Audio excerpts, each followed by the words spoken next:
ফুচকা মাস্তান বাধা দিছে। বিগত 5 মিনিট আগে আমি ওনাদের কাছে আমি বললাম যে ভাই পাথর এখানে থাকলে অনেক মোটরসাইকেল কিন্তু পড়ে যায়, বা রাত্রেবেলা যখন দিনের বেলা তো দেখা যায়, রাত্রেবেলা দেখা যায় না। আর 5 মিনিট পরে আমি যখন ফার্মেসিতে গোরান দিয়ে আইসে, সামনে আমার ফার্মেসি, গোরান দিয়ে যাওয়ার সময় আইসা দিয়ে বাইরে পরিষ্কার করতেছে। আসলে ভালো মনের মানুষ এখনো আছে, যার কারণে কিন্তু 5 মিনিটের ব্যবধানে এটা পরিষ্কার করতেছে। আমি আমি বলা পরে মনে করছিলাম হয়তো বা যিনি কন্ট্রাক্টর আছেন বা ওনার দায়িত্বশীল যারা আছেন তারা মনে করবো এলাকা কোনো ফুচকা মাস্তান বাধা দিছে কাজে, এরকম মন্তব্য করবো। তবে না, তাদের তারা তাদের ভালো মনের পরিচয় দিচ্ছে। 5 মিনিটের মাথায় পরিষ্কার আছে, খুবই ভালো লাগলো। আর প্রত্যেকটা লোক, সমাজের প্রত্যেকটা লোক বা যারা এই সমস্ত কাজ করে, যারা এরকম কন্ট্রাক্টরি কাজ করে, তারা কিন্তু সবসময় অনেক জায়গায় কিন্তু অনেক জিনিস রাস্তাঘাটে ফেলে রাখে, রাস্তার ক্ষতি হয়।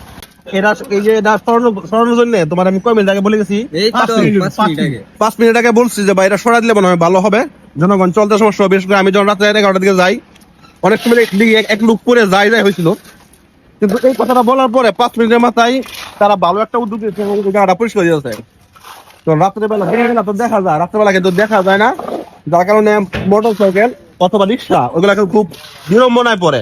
খুব ভালো লাগলো, ভালো উদ্যোগ। যে রুটঘাট এই ময়লা চল্লা তাকে আমরা পরিষ্কার করে দিই, গাড়ি ঘুরি চালানো লাগে, জনগণ চলতে যায় ভালো মতে, আমরা কাজটা ভালো মতো করি। অবশ্যই কাজটা ভালো কাজ করছেন আপনি। ভালো কাজ। আর আমি যে বলে গেছি আমি খারাপ বলছি না 5 মিনিট হচ্ছে বললে আমরা আগেও কাজটা করলাম, আমরা সময় করছি।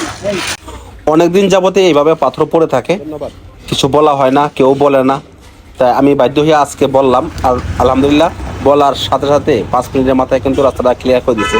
তবে খুব ভালো লাগলো। তবে সচেতন হতে হবে সকলকেই। এখানে এই কথাটা যদি আমি আরো 5 দিন আগে বলতাম, হয়তো 5 দিন আগেই এরকম সমস্যার সমাধান হয়ে যেত।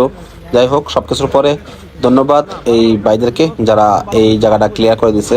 অসংখ্য ধন্যবাদ। সচেতনতার জন্য ভিডিওটা অবশ্যই শেয়ার করে দিবেন। আল্লাহ হাফেজ।